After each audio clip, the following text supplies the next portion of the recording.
ছিল ছোট্ট পাখি টুকু, আর এক ছিল বড় হাতি ভোলা।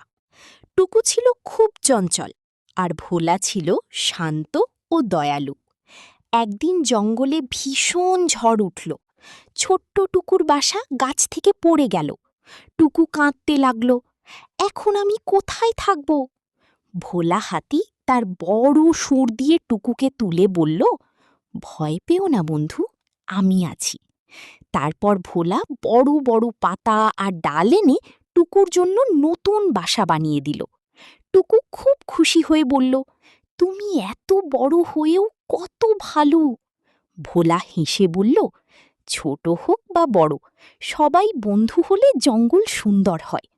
তারপর থেকে টুকু আর ভোলা প্রতিদিন একসাথে খেলতো, গান গাইতো আর জঙ্গলের সবাইকে সাহায্য করত। শিক্ষা,